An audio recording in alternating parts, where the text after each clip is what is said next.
আপনি duet video করবেন সেটা কনফার্ম করে নিয়েছেন, কিন্তু এখন আসলে কোথা থেকে ডুয়েট ভিডিওগুলো কালেক্ট করবেন, কোন ভিডিওর সাথে ডুয়েট করবেন সেই বিষয় নিয়ে চিন্তিত। তবে আজকের এই ভিডিওটা কিন্তু আপনার জন্য। অনেকেই কিন্তু একটা ভুল করে ফেলায়, ফেসবুক থেকে ভিডিও নেয়, ইউটিউব থেকে ভিডিও নেয়, টিকটক থেকে ভিডিও নেয়, আবার বিভিন্ন সোশ্যাল মিডিয়া বা অন্যান্য জায়গা থেকেও এইরকম ভিডিওগুলো কালেক্ট করে তারা কিন্তু ফেসবুকে আপলোড দেয়। তারপরে কিন্তু কপিরাইট স্ট্রাইক খেয়ে মনিটাইজেশন হারায়। আপনি যদি চান এইরকম জিনিসগুলো আপনার সাথে না হোক, তবে আজকের এই ভিডিওটা প্রথম থেকে শেষ অবধি দেখেন, কারণ শেষের দিকে আমি এমন একটা সাইডের কথা বলবো যেখান থেকে আপনারা ভিডিও নিয়ে যদি ফেসবুকে ডুয়েট করে আপলোড দেন, তবে কিন্তু আপনি নিশ্চিন্তে নির্ভয়ে ভিডিও আপলোড দিতে পারবেন, কপিরাইট স্ট্রাইকের কোনো ভয় থাকবে না। তো সময় নষ্ট না করে চলুন মেইন ভিডিওতে চলে যাই।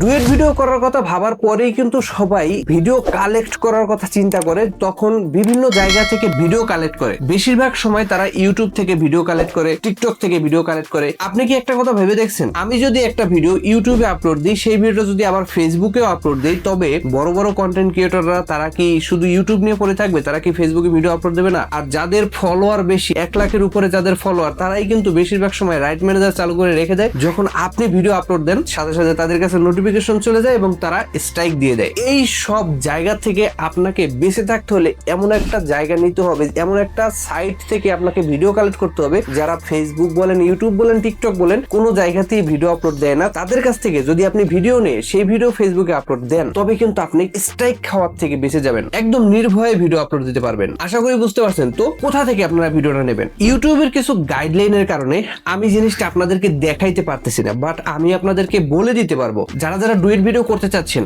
ভাই আমি আপনাদের সুবিধার্থে বলবো, আপনারা একটা জিনিস সবসময় খেয়াল করবেন, সেটা হচ্ছে আপনার এই যেটা দিয়ে কাজ করতেছেন বা যেই পেজে মনিটাইজেশন পাইছেন বা প্রোফাইলে পাইছেন, সেটা আসলে প্রোফাইল নাকি পেজ, সেটা আগে কনফার্ম হয়ে নেবেন। কারণ যদি আপনারটা পেজ হয়ে থাকে, তবে আপনি সেক্ষেত্রে একটু সেভ আছেন আপনি, কিন্তু যদি আপনার প্রোফাইল হয়ে থাকে, একদমই সাবধান, কারণ স্ট্রাইক আসলেই প্রথম কিন্তু আপনার মনিটাইজেশন চলে যাবে। তো সেক্ষেত্রে আপনারা কোথা থেকে ভিডিও নেবেন?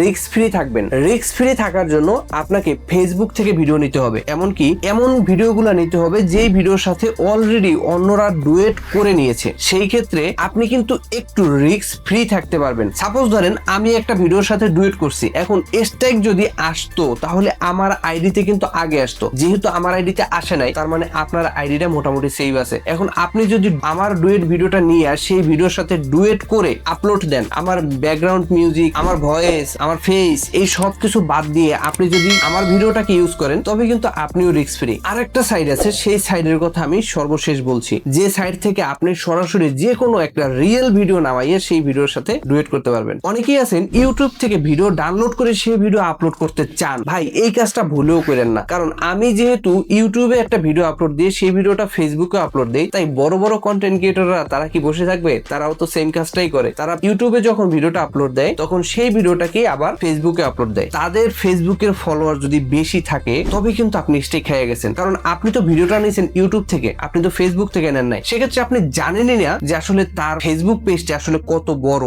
না ছোট, সেটা কিন্তু আপনি জানেন না। ফেসবুক থেকে যখন একটা ভিডিও নিচ্ছেন, তখন কিন্তু আপনি চাইলেই তার আইডিটা চেক করতে পারেন, তার আইডিটা বড় আইডি নাকি ছোট্ট একটা আইডি। এই জিনিসটা একদমই করবেন না, ইউটিউব থেকে কখনো ভিডিও ধরবেন না। এবার আসি টিকটকে। টিকটকও কিন্তু সেম একই রকম, মানে ইউটিউবে যেরকম টিকটকেও ঠিক একই রকম, কারণ টিকটকেও অনেকে ভিডিও আপলোড দেয় যারা ফেসবুকেও আপলোড দেয়। তো সেই ভিডিওগুলো যদি আপনি নিতে যান, তাহলে কিন্তু এই একই প্রবলেমে পড়তে পারেন। তাই ইউটিউব, টিকটক এই দুইটা সাবজেক্ট একদমই মন থেকে ক্রস দিয়ে দেন, কারণ এই দুইটা দিয়ে ভিডিও নেওয়া যাবে না। যদি আপনি ভিডিও নেন, তাহলে যে কোনো সময় স্ট্রাইক আসতে পারে, আপনার আইডির মনিটাইজেশন হারাইতে পারেন। তাহলে এবার আসি শেষ টপিকে, তাহলে আমরা এক্স্যাক্টলি কোন জায়গা থেকে রিয়েল ভিডিও নিয়ে সেই ভিডিও আপলোড দিতে পারবো। গুগল ক্রোমের ভিতরে একটা অ্যাপ্লিকেশন রয়েছে যেটার নাম কোয়াইশু। এই কোয়াইশু থেকে আপনি চাইলেই কিন্তু এই রিয়েল ভিডিওগুলো নিতে পারেন, এবং সেই রিয়েল ভিডিও নিয়ে তাও কিন্তু আপনি সরাসরি আপলোড দিতে পারবেন না। কারণ আছে এখানে একটা কারণ। ধরেন আমি কোয়াইশু থেকে ভিডিও নেই, আমার মতো হাজারো পাবলিক আছে যারা কোয়াইশু থেকে ভিডিও নেয়। এখন তারা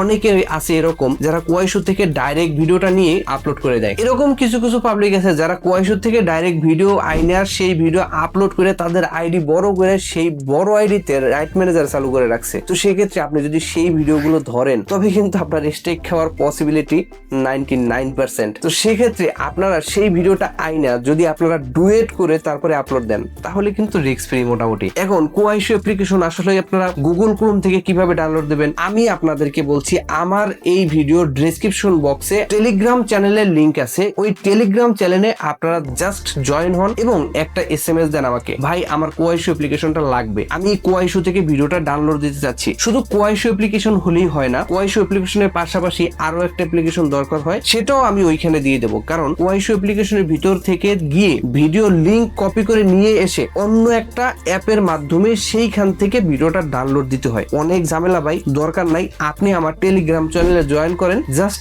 আমাকে একটা মেসেজ দেন, বাকিটা আমি আপনাকে দেখিয়ে দেবো, আপনি আপনার মতো করে নেবেন। আশা করি হয়তো এই ভিডিও থেকে আপনি একটু হলেও কিছু শিখতে পারছেন, জানতে পারছেন। ভিডিওটা যদি ভালো লাগে প্লিজ একটা লাইক করে দেবেন। আমার চ্যানেলে আপনি যদি নতুন দর্শক হয়ে থাকেন চ্যানেলটি সাবস্ক্রাইব করে রাখবেন। তো দেখা হচ্ছে নতুন অন্য কোনো ভিডিওতে, ততক্ষণের জন্য ভালো থাকবেন, সুস্থ থাকবেন, বাই বাই।